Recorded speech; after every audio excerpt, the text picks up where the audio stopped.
Need someone warm to hold. I feel the rain running down my face. I find her no matter what it takes.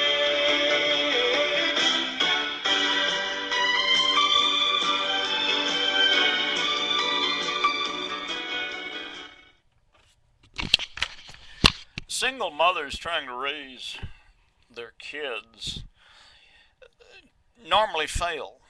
They not only fail themselves without a man, a good man, taking care of them, but they destroy their children. And it's their rebellion. These women typically are the independent-minded, power to the woman type. Type of woman that has to go from man to man to man sexually. They're never satisfied, and they want their children. It gives them their security financially. They can get welfare and food stamps and all this, and they can get child support. And so these single independent mothers, they destroy their children and they destroy themselves. You hear of many of them after they've destroyed their husbands,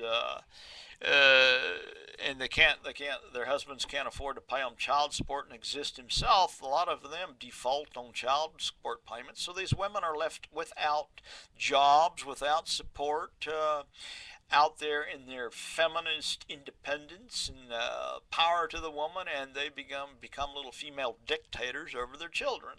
Their children raises up, and they despise her because of her whoredoms and her rebellion against God and against her husband, and they turn against her. And their children often ends up in prisons, on drugs, into prostitution, and these women themselves are even onto drugs and alcoholics. And this is the evil of broken marriages, of these single women raising kids.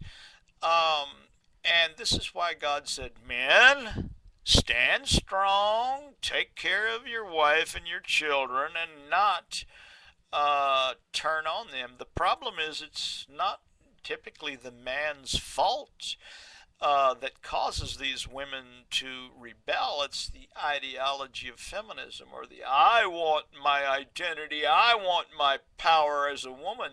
This is what literally drives these women away from good men, and many of these women had good men, and so you cannot blame the men.